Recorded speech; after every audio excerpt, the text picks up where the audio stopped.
welcome to our panel. For those of you that are new to CMA, we are a nonprofit organization ran 100% by volunteers. So if you enjoy your time tonight, think about joining the family and being part of this wonderful organization. But I'm super excited to welcome Emily Brundige, an incredible writer, showrunner, and author now, whose work has shaped some of our most imaginative worlds in kids animation. She created the Apple Plus TV series Goldie, along with other favorites such as Hilda and Big Nate. Her book, A Guide to Developing Animated Shows, is quickly becoming essential reading for anyone in kids and family entertainment, myself included. Got my version right here. Awesome. And her latest adventure, Strawberry Vampire, a crowdfunded series whose animatic is going viral on YouTube, shows us a new Emily, one who's boldly writing her own future. Today, Emily is going to take us inside her creative process, how great animated shows are conceived, developed, and brought to life, a lot, which is she has in her book as well. From the first spark to an idea to the stories that reach audiences around the world. All right, welcome, Emily. That was very, very flattering. Thanks, Susie. always here for those. Yeah, no, I'm happy to be here. And, I'm happy that my book has helped so many people so far, kind of give them guidelines to developing an original show. Yeah. But yeah, I'm happy to answer all the questions you have, Susie, and talk about whatever development or YouTube, whatever you want to talk about. Yeah, I think what I'd love to start with, because I do have some specific questions as I shared with you, I'd love to just, if you can top line for everyone, because we do have some people that are new to animation. So can you just give the big overview? Like, I know there's the table of contents and all the steps you go through, but if you could just briefly go over top line. I have it right here. I want one of those, but yeah. You can. I'm going to be at CTN. That's the next live event I'm doing. All right. Cool. So I'll be there selling the hard copies. Otherwise, you can get the ebook. Yeah. So basically, I go through everything from how to come up with just the seed of an idea, where to look for those ideas, and then I talk about shaping those experiences or those initial thoughts into a show and what every show needs. And I talk about everything from how to choose a title for a show and how to generate episodes. So I really just tried to be very thorough. And then at the end, and another thing about this book is I develop a show along with the reader. I just thought, I felt kind of weird talking about it without showing context. So I did that. And then at the very end, I provide a pitch deck Bible based on the show that I develop in the book. So you can kind of really see the process from beginning to pitch till you're ready to pitch. Yeah. And that's what I love about it, right? For those of you who have developed animated shows, I'd even say what I found was just peeling back and understanding your process, because I think everybody's process is slightly different, the different things that people do. And I think the way that you wrote about your process, from the worksheets to the different things that you have in the book, really help people, make this monumental task of creating a show. It's broken down into steps. And really, I found super inspiring because I was like, okay, what's my next idea? How am I going to do this? Let's follow Emily's way and see what happens. But I think that let's break it down just a little bit. So when you talk about the spark and the idea for the show, I think that's something that a lot of people wonder, where do these ideas come from? And I know you've had different experiences with different ones. I was wondering if you could talk a little bit about the spark even for Strawberry Vampire and how that one came about. I think that would be a lovely place for us to dig in. Yeah. So like you said, they all come from, the sparks come from different areas. Sometimes they come from a message that I have to say, that I won't feel is important to say, or comes from people in my life. Like with Strawberry Vampire, I had always been trying to figure out how to honor my Jewish Hungarian family who, were Holocaust survivors and immigrated to Southern California and, had to start completely new. And I had been struggling, though, because it's such a heavy topic, even to just mention in a pitch, I guess. But it's hard for certain people like to be able to see how that could become a kid's show or like something palatable, So, but then what clicked for me was when I kind of looked at it in the more positive light. And I thought, well, what if I don't really focus so much on what happened before the war, or during the war, but the new life that they were starting in America. And it just so happened to coincide with, just how important the topic of immigration has become. And then, so that's kind of how I got to focusing on that story about this. And then I basically grew up with my relatives sounding like Dracula. And when my husband first met my family, that's what he said. He said, like, oh, it's so cool. Everyone sounds like Dracula, especially like my older male relatives. And so anyways, I thought it was a really good allegory, both for the Hungarianness, but also like the otherness of it. And then I decided, something clicked, like, well, how do I talk about why they had to move here? And then I started trying to come up with like something that could substitute the Nazis. And it kind of evolved from like a more police looking creatures to what they are now, which are really silly.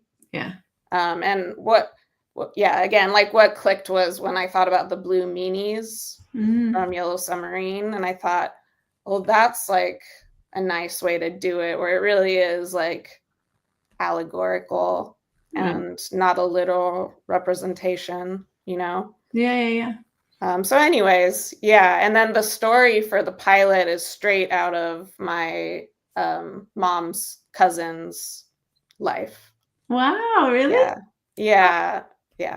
Those are the best stories, right? Because you have such an emotional understanding of every piece of that story, I'm sure. And that's what comes through in your animatic. That's really great. I love it. So that's an example. That's a very personal example. But with Goldie, it more came from a feeling like in 2016 of just like feeling squashed as a woman. Oh, wow. And I just had this like need to create a character that took up space. And that's kind of how Goldie evolved. I didn't know that. That's really special. I love that. Okay, diving into a few more things. I wanted to ask a question, and I'm going to jump around a bit. So I hope that's not annoying to anyone, but I just think they're great topics that you cover throughout your book. So I'm going through the book and asking some questions. Can we talk about serialized versus standalone? Because I guess a project I have is predominantly standalone with a little bit of serialized sprinkled in. So I just would love for you to talk about, is it hard and fast in terms of a rule? Can you do you subscribe to the blend of it all, or what's your current preference these days when you're writing? Yeah, so I don't really have a preference. I kind of decide that just based on the material, whether it's an IP, someone else's IP that I'm developing, or my own. And so I kind of think about how big the stories are that I want to tell. And with Strawberry Vampire, I knew I wanted to tell like a series of adventures, but like you said, also have some relationships that develop over the season. And so that's kind of my sweet spot, actually, is like I like being able to tell standalone stories and not always have to be threading the the following the plot line kind of. And then I like, though, that you get the chance, you can, through these episodes, like develop certain things. Yeah. Yeah. Well, and I think too, that's somewhat, and you do obviously bring it up in your book too, but if your series is going to stream, having some serialization is important. Where if it's more network, it's less important. You know what I mean? So yeah, I mean, although I think for really little kids, might be the opposite. Yeah, that's true too. Yeah. If it's but definitely for like the elementary school and older, I think they get more invested. I mean, I have a 7-year-old daughter, so I get to see firsthand the shows that interest her. Very good. Okay. I think another important topic we should talk about is understanding tone.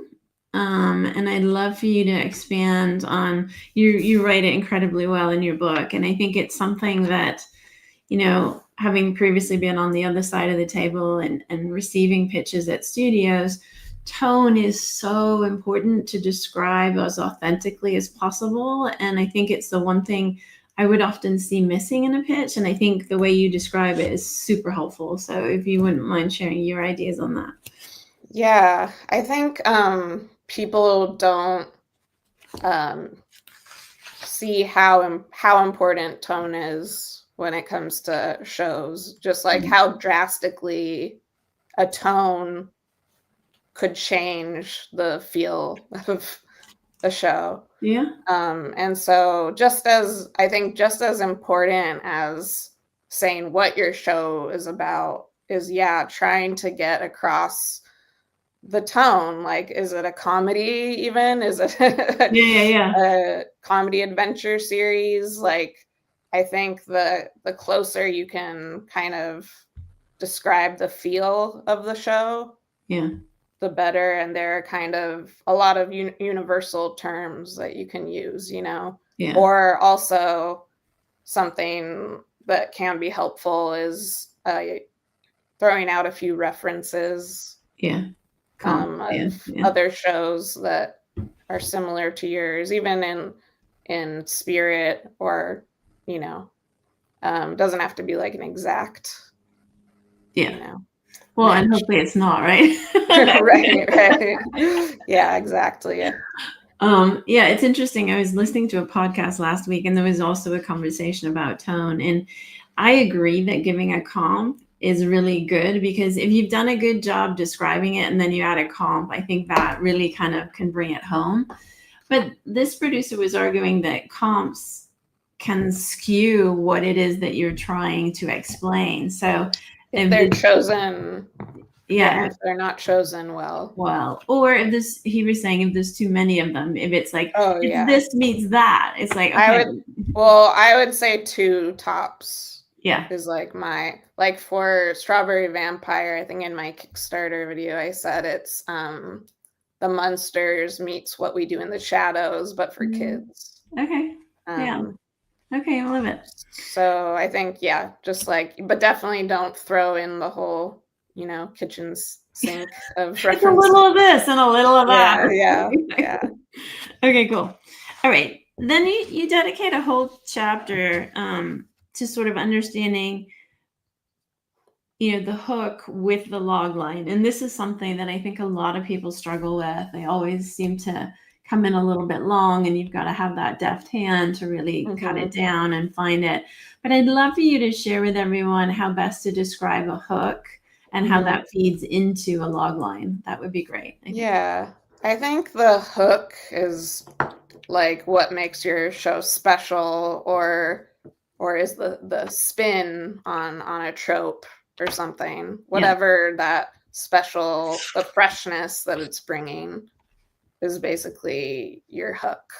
And so, maybe it's a show about neighborhood kids who have adventures in their neighborhood, but I would say in that instance, like, and what do these adventures, what do they learn, or like, what is the kind of like tease the conflict?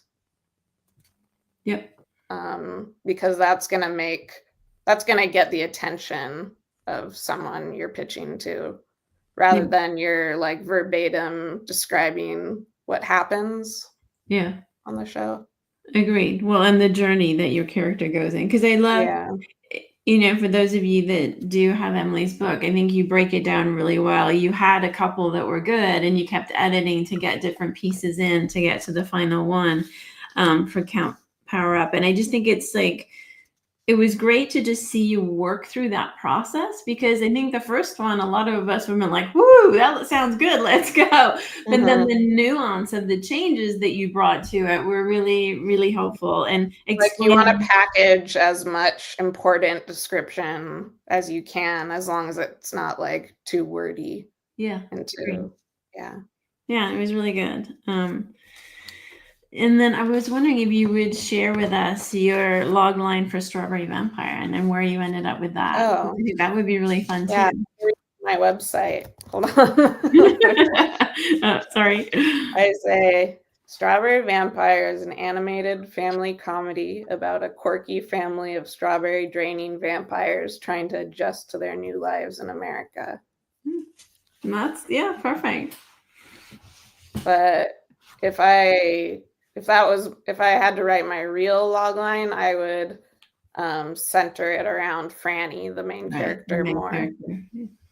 Yeah. Wait, and clarify, what do you mean by real logline? You feel like you needed a broader one for? No, I think like that's a good way to just kind of tell what this like idea is about. But I think if I were actually going to describe the show, it would be that it's being driven by one character and her adventures. Yeah. Okay. I'm gonna jump ahead to my next one, which was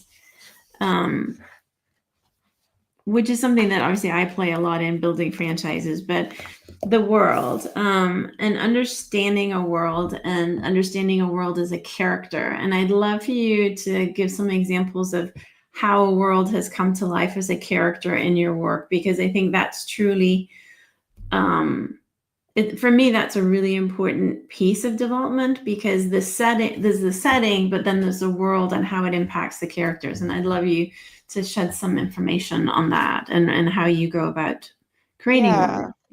I think that in the same way, like I said, that Strawberry Vampire is really centered around Franny.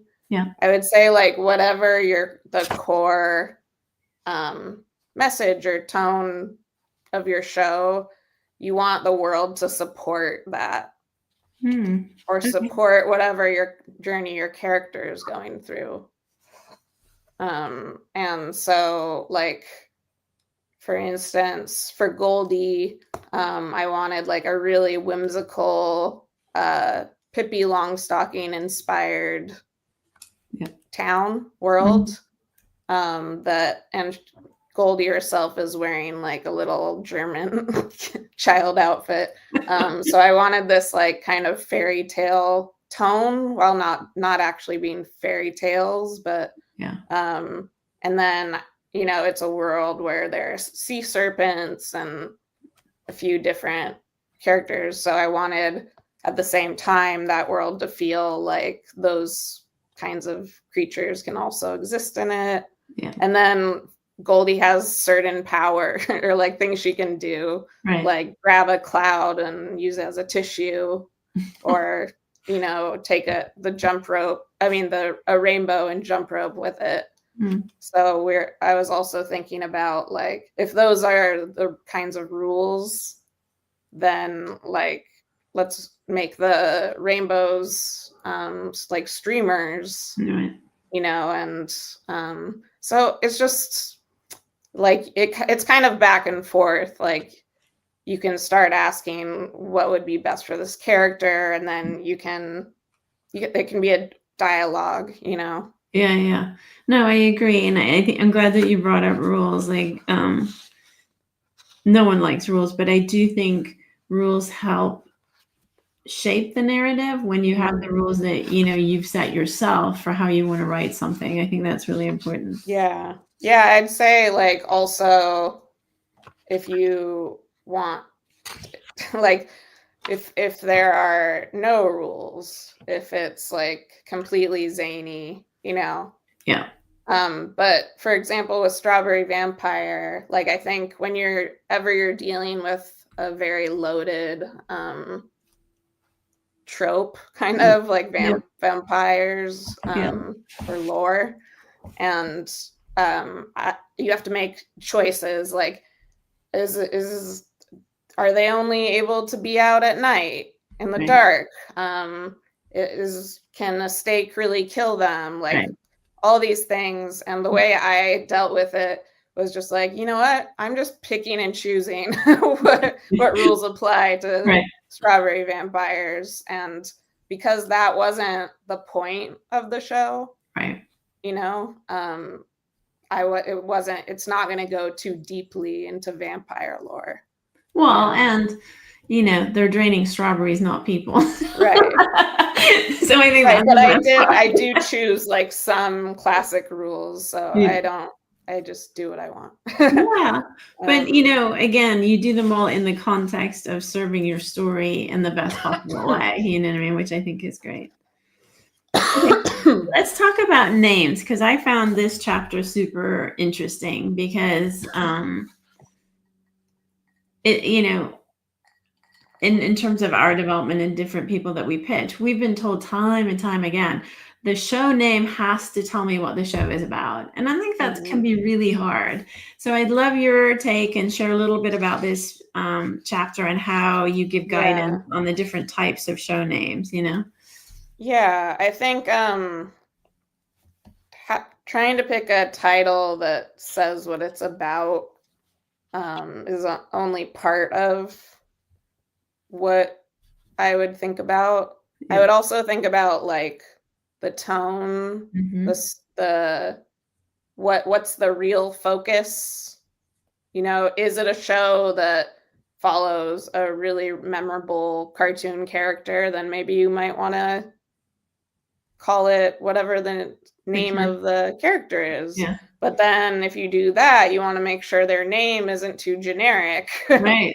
And can stand on its own. And so, and then I think like also, like whatever is most important about the show, and in a sense of like, if a show is more plot driven, then you might want to name it something like Gravity Falls, or, like that relates to the place or the puzzle of it all, whatever it is. And then there are names that like are kind of more about the spirit of a show. Yeah. Well, and you shared that like with Goldie, and that, I mean, you tell your story about Goldie. I loved it, the way you wrote it in the book. I don't remember. Just that her name was enough. But the fact that you wanted it in caps so that it captured who she was. I always write it in caps because that's how I see it. Yeah. And it just like I wanted her to feel like a character that could stand on her own. Yeah. So yeah, it felt right. And Mm. also it was cleared by legal. So it could have very Always a easily very been important Goldie and Friends or something. Always a very important step. True. Yeah. Okay, next chapter is One I Love, which I think is one of the hardest pieces of developing a show, but defining the story engine. So would you walk us through your process for how you devise your story engines? That would be great. Yeah, I would think about it like, what's the ongoing kind of conflict area that your character goes through, and what they're kind of trying to learn throughout the show, and definitely like knowing what drives the conflict, which aka like what creates a story, like the makes a story matter. It has to have conflict. So it's like, what is this character continuously struggling with, or is a good way to think about it. But also I say, like, if it's again more plot driven, then it might be more important to not go from like a character point of view, but more about the plot. Like if it's a procedural or something. Yeah. Cool. And then how did you develop the story engine for Strawberry Vampire? What was driving that one? Obviously, your main character story mostly, Yeah. I realized like it clicked for me as like a coming of age kind of show. And also I just kind of I enjoyed her kind of warming up to friends and that kind of thing. And I just thought, I just wanted to focus on her perspective. And also, I think I would do it as an 11-minute and not a 22. Right. Which means that I'm not going to have like B stories about the parents. Right. Like it's all the stories are going to be mainly focused on the kid, on Franny and her brother Fritz. So, and then I kind of just think about what kinds of coming of age problems would Franny have as a strawberry vampire in middle school. Yeah. Which, and I think that's less about Franny, right? Like I think a lot of, coming of age challenges face all kids, which makes the show relatable. And then you add your super fun twist to it, and there you go. You've got, what's driving it forward. Love that. We have a quick question. Hi, Susie and Emily. Thanks for hosting this. Can you speak to a non-animator with a small cast of characters who is looking to launch little web shorts? What is the best way to appeal to animators and find one who is aligned for the long term? Money. Time, money. Time, money. No, but I do, that is like, joking aside, what I would work towards is having some kind of budget for whatever you're doing, because it's going to be much less awkward and legally comfortable, than if they're doing it on spec, or like, or have it be an investment, like if they have a piece of the actual IP. They come and join you in the project. I agree. I think especially in today's climate, like the way you bring someone into a project has to be thought both short term and long term, because so many people are doing extra things on the side. And I think that we don't want to create an economy where people are getting taken advantage for helping folks out. Right. And like for you, with Strawberry Vampire, you kickstarted your animatic, right? Yeah. Yeah. I didn't have any money. It's been rough out here, guys. So I did a Kickstarter and I set my sights like not too high. Yeah. At that stage, I didn't try to fund the whole animation. Right. It was an animatic. So I kept my goal smallish. It was like $8,000. Right. So that I felt like I could hit it and get some kind of a good proof of concept out of it. Well, and your animatic's great because you actually have some full animation in there as well, which I think was really, really special. But when you get to that Film Works, they're amazing. Yes, they're my favorite. And I think you're out there. The other thing I think we could add to that, just one last note on it, is relationships, right? You love the folks at Mercury. They've really stood behind you on this project. And I think it's not always just about networking. It's about, being there for each other with each other's projects and helping each other out. And I think that's really part of what I'd say the kids and family, industry is about. We're very much into supporting each other and helping us. And I think that's important as well. Yeah. Okay, back to the book. The one thing I found really, really fun that I hadn't ever done was your lists. Is that something that is unique to you, or do you know other people that do that as well? Wait, what lists? Which you said you make lists about character flaws, episode themes, setting, challenges and solutions. To generate stories. Yeah. Yeah. And I love that. I mean, I brainstorm, but I love the idea of a list and coming back to it through a season. I think that's really cool. A showrunner taught me that at DreamWorks, because he would do that, and it would be like almost like a brainstorming game. Yeah. So what Susie's saying is we would make lists with like different elements of a story. So conflict would be whatever little emotional problem your character could be dealing with, and then you would maybe have a list of settings, especially if you're working on a 3D show. I'm trying to remember. Character, who's the main character, which character are you focusing on, things like that to make it a little more friendly. Yeah. Well, and I love that you even had a list of flaws, because I think that's really helpful for story as well. And it made me go do one for one of our projects, because we have some very flawed characters and like how they all layer and add and create story. It was really a fun exercise for me. So I really thought it was a good idea. And flaws are what are like interesting about characters. Agreed. Yes. Very much so.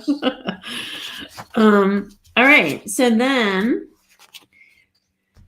you move on to pondering a pilot. Do you want to share a little bit about how you've got all your characters, you've got your world, you've got these lists of all these ideas. What's your process for honing in on the one that will be, obviously most pilots, you're setting up the world and the characters in the background, all of that stuff. Yes. But how do you usually pick that one story that's going to set all of that, up, or set it on fire and make it truly compelling for kids to come back week after week? How do you hone in on that one? I think whatever kind of story you pick should feel like a really good example of the kind of episode your show would have. So, for example, I wouldn't pick the episode where you're focusing on a side character and, it's all about them, like all about another character, or if it's in this very special episode of my show, this crazy thing happens. That's out of the norm. Like, you want to kind of find whatever that middle ground kind of a story is. And then, if it's serialized, very serialized, it would be like the part 1 right. of your show. Yeah, agreed. Well, and I think the way I look at it is with beyond all the setup, it's also what sort of a quintessential story that really showcases the characters and the conflict and the drama and the fun, that kind of thing. Yeah. Okay. Okay. So beyond pilots, I think you get into pitches, right? Mm-hmm. Oh, including art or not including art. I vote include art always because people think visually, but tell me why. Well, I just don't think you should basically, I don't think you should include AI art, and I don't think you should include art that doesn't look professional. Agreed. Yeah. So that's where I say, like, if you're a writer and you can't pay an artist to draw for you and you can't draw, like, I would suggest putting like reference photos in, but not AI art, because I know from talking to executives, like, everyone's doing that and it's making everyone vomit. So okay. Yeah, I think it's for me it's always been about trying to convey the story through visuals that are additive versus kind of verbose, right? Like the balance of all of that. You know what I mean? Right. It's just more like be a good editor of yourself. Like, if certain images aren't helping the pitch, don't include them. Yeah. Agreed. Okay, let's talk about the pitch. The tale of two pitches and the difference between the two. I think that's an important distinction we should share with people. Yeah, so nowadays, I think everyone is a lot more visual because, first of all, since COVID, we've started doing so many Zoom pitches. Right. And so because of that, you really need to keep the person entertained. Yeah. And there are things like, if you pitched with your regular pitch deck, they could get caught up in trying to read what's on screen. So anyways, for that reason, along with your pitch deck, which does go into some detail, the visual pitch you're actually presenting with should have very little text on it and more be about, just trying to get the vibe across.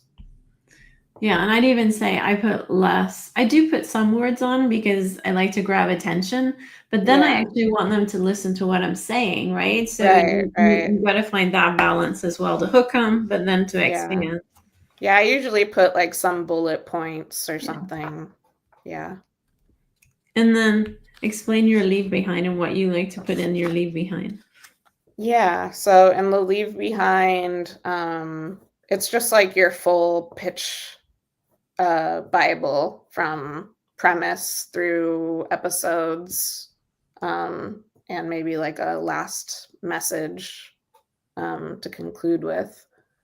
And again, though, you need to be a good self-editor, because in the same way with a visual pitch, you don't want to have a bunch of pages you don't need. Right. I think I should just say, like, communication is so important in having a good pitch. Yeah. Having your ideas clearly communicated and not weighed down with too much lore or too many details they don't need to know at this point. Yeah, I agree. I mean, I've heard people say they've done 5-minute pitches and sold a show because it was just such a great idea. Yeah. And I think there's times I've pitched and it's been, 18 to 20 minutes and it's a different kind of pitch, but it was equally compelling. And I just think it depends on the story and the characters and what fits it best. But I fully support and agree with, like, the more concise you can Yeah. be, the better. For sure. Okay, cool. Do you want to run through how to structure a pitch so people can kind of understand those pieces and how to take everything, all the work that they've done to this point and condense it down? Yeah. So let me go to my book now. So you have, I mean, this is pretty like mathy, Yeah. listy, but you have your title page, usually Yeah. with the title of your show and maybe the characters, or nothing too crazy though, usually. Yeah. And then you'll have the log line, and I like to have a log line and then the summary, Mhm. because the log line is kind of like giving your elevator pitch, Yeah. hook kind of pitch, and Yeah. then the summary just lets you get into a little bit more detail, just giving more context Yeah. about the show. That's kind of what I like to do. And then I also want to talk up front about what drew me to a project or an idea, Yeah. because I think it's especially important nowadays to show some kind of emotional connection Yeah. to what you're doing. People like want to know what you're trying to say, and why are you doing this Right. show? So I think that's important to get into up front too. Well, I think it's also, it's hard to make a show. If you don't have that why in you, you probably shouldn't be, making the show, because it's a long journey and you have to have that passion. And I think the why speaks to, why me, why now? You know what I mean? Yeah. So I like that. Yeah, should I talk about that? I mean, the structure you can look at in my book. It's just, yeah, or just look at a pitch Bible, but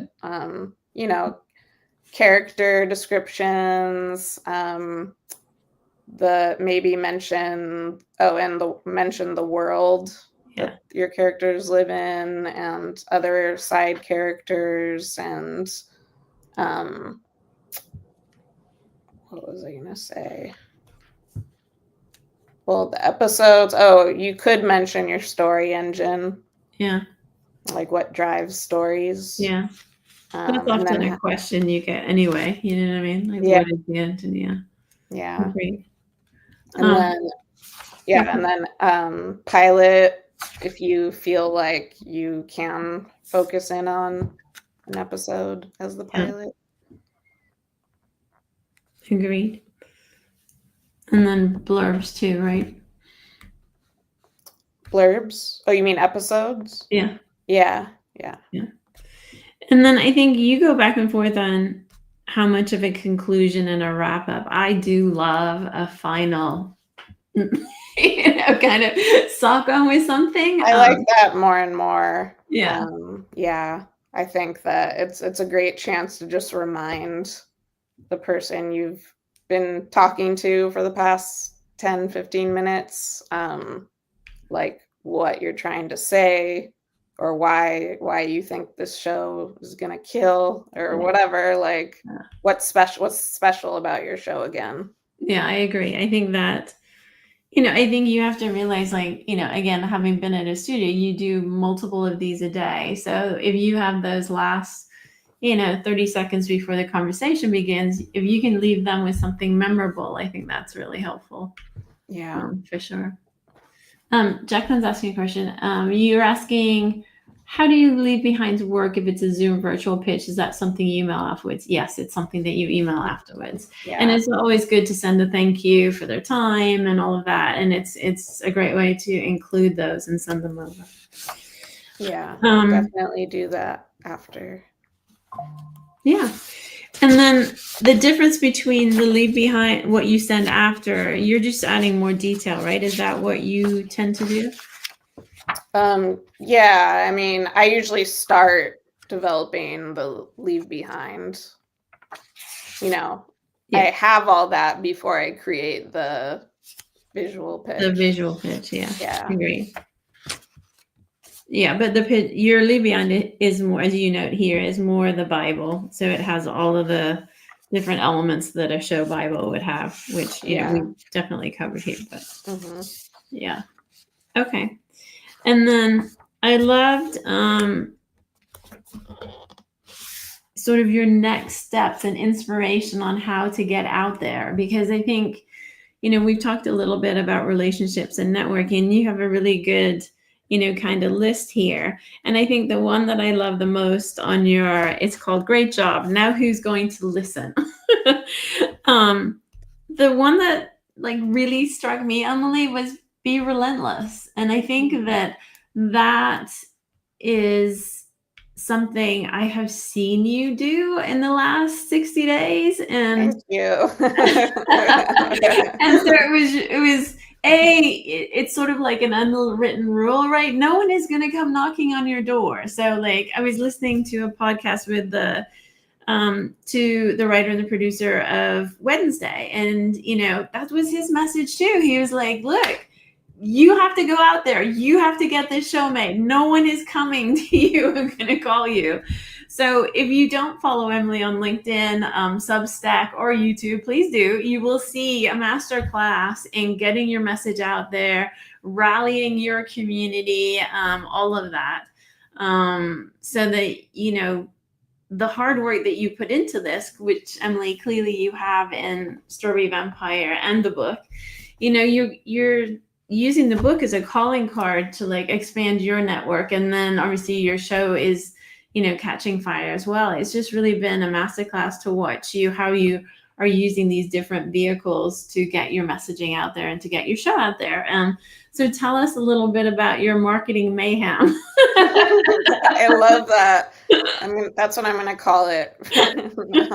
Well, some people would say maven, and I was like, oh no, it is mayhem. It's amazing. It's like everywhere all at once.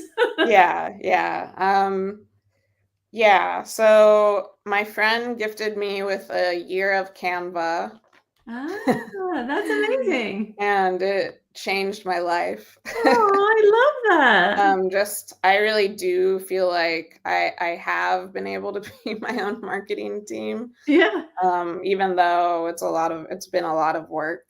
But just there are so many tools out there now that help you create professional looking advertisements or promotions, self-promotion.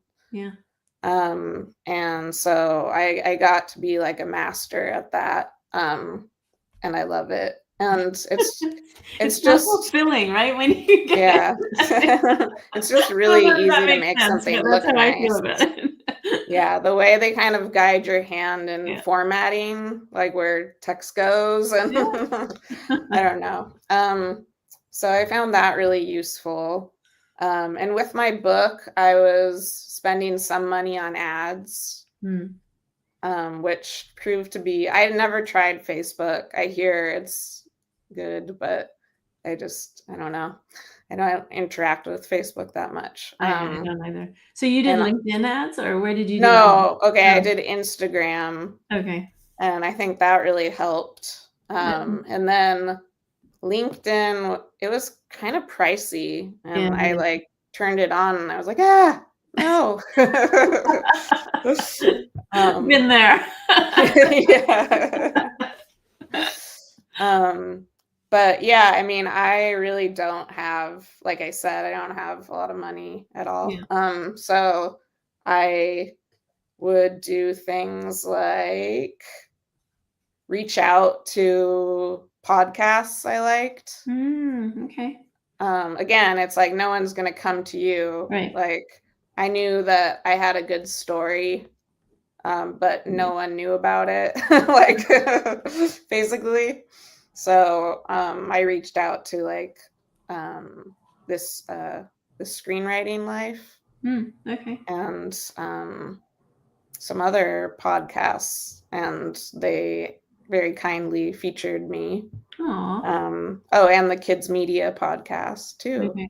Shout out. Yeah. Name everyone that helped along the way. We've got to do it. Yeah. So anyways, I would just say again, it's like being relentless and just reaching out, even if you could very well get a no or be ignored, just going for it. Yeah, I agree. Oh, wait, another question. Susan is asking, who can you send pictures to? I'll let you answer and then I'll give my 2 cents too. Well, here's the thing. Like, you're not going to be invited to pitch unless you have some kind of reputation already in animation or some connections to the studio, which is why I have a section in my book about how important it is to just make things yourself. Yeah. If you can't get to a studio, like the way I did with Strawberry Vampire and other people have. Or make comics if you're an artist, but try as much as possible to get that like organic momentum you can online. Yeah, and I think too, like, having run CMA, not anymore, but was previously, find like-minded folks. Like the Children's Media Association is a great place to find people, that are at different, that they could be entry level, they could be mid, they could be upper, but they're all meeting and having fun and learning together. And I think that if you can build your community, which Emily, I think you've done tremendously well, then I think that that will help you, Susan, in terms of building those bridges and those relationships. I don't personally recommend sending a pitch. I send a request for a meeting. And then you can also do, if it's a new relationship, the other thing you can do is you can request a general, which is really just a one-on-one where you ask them what they're looking for and you can share a little bit about yourself. Those are always really helpful. There are some executives that still do those. There's a lot that don't, but be relentless. Find the ones that do, you know what I mean? That kind of thing. Lou has a question. How did you figure out the budget for your pilot and marketing before posting on Kickstarter? Did you have an advisor to help you out? I struggled to figure out how much something would cost. And love Strawberry Vampire. Thank you. So Lou, I basically, before I did the Kickstarter, I reached out to people I wanted to work with on it, and I found out what they needed to be paid. And then that's kind of how I decided on the budget, including some favors I knew I could get. So, I didn't have to pay for everything. But yeah, that's the way that's the most that's the best way to do it, because even if you say, well, I think the animation will cost this much, once you start reaching out to animators, you might find out that you were way off. Right. So I would just try to lock down your crew first to figure out, get like commitments from the people you would need to work with, and then do it. Yeah. Lou, there's also another great organization called the Creator Society that focuses solely on animation.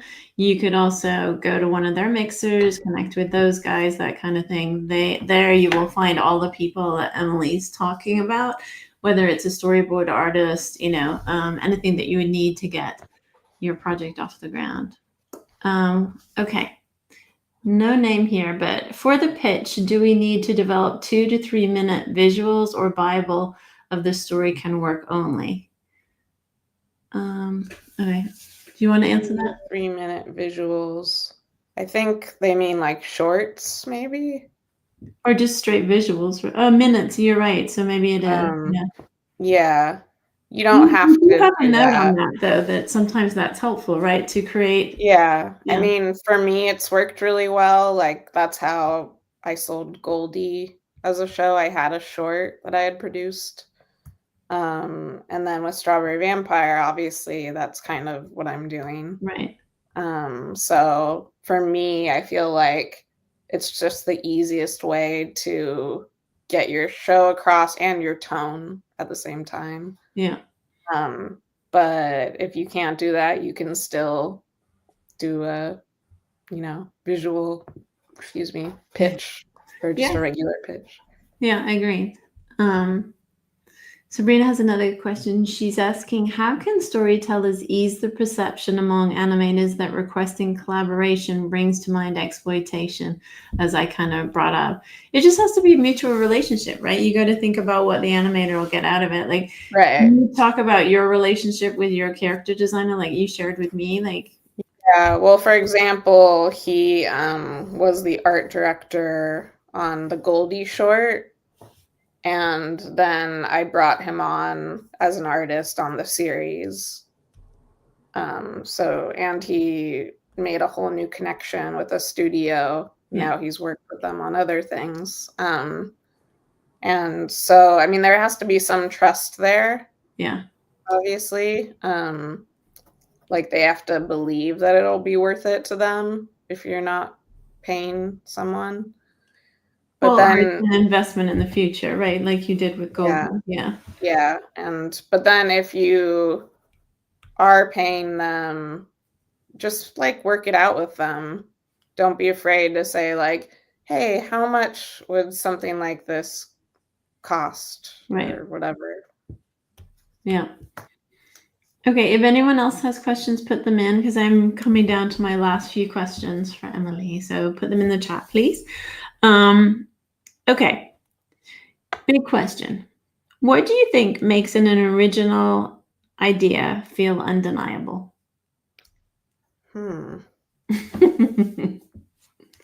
If we all knew that, we would be selling shows all the time. Which you're doing, but yeah. But what is it that you feel? And if that, just say, I don't want to answer that. That's fine too. I don't know. It's such a like personal taste Subjective. issue. Yeah. So I don't know how I can answer that. Yeah. Well, I think I was thinking about it in terms of how many shows are coming out of existing IPs, yet a few originals are pushing through. And just for me, I think some of it is the undeniable character that you fall in love with, but I think there's other reasons as well. So probably not a great question. And then you've obviously looked at a lot of different Bibles in your career. So what makes a Bible stand out to you when you're viewing them, and what do creators tend to overthink? I think thoughtful, like if the Bible is thoughtful about the way it's designed and however the visuals look, like feel like the right tone for the show you're describing. And then clarity, like you don't want to have too much text on a page. Yeah. You know, if you get Canva as a gift from a friend. Yeah, as a gift from a friend. No. But there are tools you can use to help you if you're not like a designer. Yeah. No, I agree. I'd add one more that I feel a well-written Bible gives you an inside look into the writer's skill set, and if that's like someone that you actually want to work with, how they describe everything and how they've shaped the Bible. Okay, we have a couple more questions from Alyssa. How did you use your win at the LA Animation Festival to help bring attention to Goldie? What was the best way to navigate festivals, leverage awards like that? I would just kind of like brag about each win or each festival that it got into, just kind of be loud and proud about it. And then I think like the way that read to Apple by the time I pitched it was like, this is an award-winning short film. Yeah. So I think that helped, like that it had gotten attention in the festival circuit. Yeah. How long was the process to build the Goldie short? Gosh, that took probably like 8 months to a year, I think. Okay. Because my background artist was doing it as a favor or out of passion for the show. And he was doing it outside of his regular job. Right. So that took a very long time. Yeah. Yeah. Okay, next question from Ruth. What are the next steps for Strawberry Vampire? I asked this the other day, Ruth. Strawberry Vampire. Are you pitching it to networks or submitting to festivals or? So I am not pitching it right now and to networks. And I don't plan to. I basically want to keep ownership of the IP and the characters for as long as, I mean, always, but like at least have some sense of ownership. And so the plan is to do another Kickstarter to get the pilot fully animated. And that's why I've been trying to collect as many emails of people who are interested as possible, because I'm going to have to raise a lot of money. Yeah. So I want to make sure there's like the right amount of support before I go through with it. Cool. Yeah. Well, and I love that. And we had this conversation, especially in today's world, like the idea of retaining ownership of this IP that you've created for as long as possible. So ultimately, maybe the idea is that you license it versus sell it down the road. I think that's the goal with this one. Yeah, for sure. A lot of people are trying that, myself included. Another question from Bibi. Do you recommend going to animation conferences? If yes, which ones? Yes, I do. I recommend going to any animation conference you can go to. I would say if you're in LA, Lightbox is amazing. Yeah, you went the other week, right? Yeah, it was my first time going, and it's basically like Comic-Con now, but just animation. Oh, wow. It was really exciting to see. It was like palpable energy. And so I'd say definitely go to that one. That one's in Pasadena in October. And then CTN is this coming weekend or next weekend, I mean, if you're in LA. Yeah. That's in Burbank. But yeah, my answer is just if you hear about an animation event happening and you're starting out and trying to meet people, just try to go. Try to go meet and expand your network.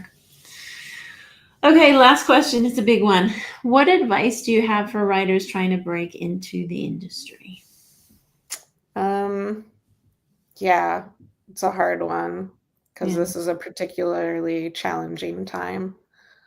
But I guess I would say the best way to get anything kind of right now is like getting noticed somehow. Yeah. So if you're a writer, maybe do like a short, of one scene from your script, like if it's animated, or do like an animatic, just something, because the problem with scripts is like you can't really showcase them in any way. They can't really be a calling card as much.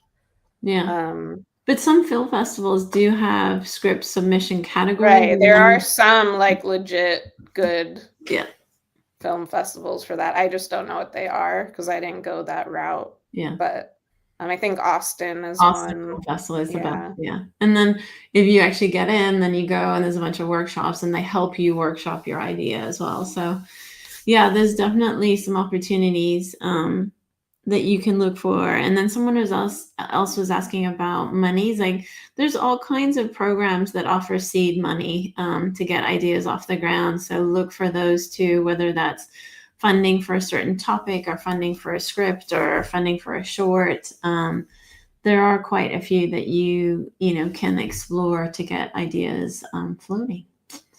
But that's it. That's our time. Emily, you're amazing. I love watching your posts all the time, seeing what you're doing. I can't wait to see what happens with Strawberry Vampire. And thank you for taking the time tonight to share your story with everyone. Really, really appreciate it.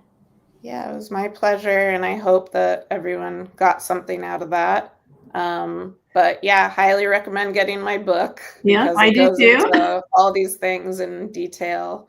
And you can go to Emily's website. It's just her name .com, and you can find Yeah. it there. And it'll give you more information about Strawberry Vampire, her book, Mhm. and her history and everything that she's been doing too. So check her out. It's definitely worth a read. I highly recommend it. All right. Thank you, everyone. Bye. Bye.